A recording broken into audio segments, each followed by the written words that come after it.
আমরা সেই দিন অনেক কষ্টে গলা গলা সার নিয়ে গিয়ে জমিতে দিয়েছিলাম।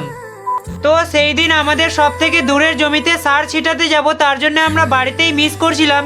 আরো ভালো করে কোদাল দিয়ে মিক্স করে বাড়িতে তালা মেরে হাতে একটা ডোকরা নিয়ে যাচ্ছিলাম বাবার সঙ্গে জমিতে। আমার বাবা একটু আগে চলে গেছে, সামনে দৌড়ে গিয়ে দেখাচ্ছি, ওই দেখো আমার বাবা সারের বস্তা নিয়ে যাচ্ছে আর আমি বাবার কাছ থেকে এতটা পিছনে আছি। মাঝ রাস্তায় আমিও সাইকেলটাকে ঠেলতে ঠেলতে নিয়ে আসছিলাম, কিন্তু সবসময় ঠেলতে গেলে ভিডিওটাও কে করবে। আর আমরা এখন চলে এসেছি জমিতে, তার জন্য আমার বাবাকেই সাইকেলটা নিয়ে যেতে বললাম। আর সেটাই তোমরা দেখছিলে, এগুলো কিছুদিন আগেকার ভিডিও। এতগুলো ফাইলে ভিডিও পড়ে আছে, কি বলবো, কোনটা আগে এডিট করব আমি বুঝতেই পারছি না। তারপরে আমার বাবা আগে আগে আর আমি সারের বস্তা নিয়ে পিছে পিছে বাবার পিছন পিছন যাচ্ছি। কে জানে এমনটা হবে, নইলে তো আমরা এইভাবে একসাথে নিয়ে যেতাম না। আমাকে জমিতে সার ছিটাতে ভালোই লাগে, সেটাই ভাবছিলাম একটু ভিডিও করেও রাখা হবে, কিন্তু এরকম সার ছিটাতে কার ভাল লাগবে, তবুও ছিটাচ্ছিলাম। তারপরে সার ছিটা কমপ্লিট করে চলে গেছিলাম বাড়ি। এরই সাথে আজকের ভিডিওটাও এই পর্যন্তই ছিল।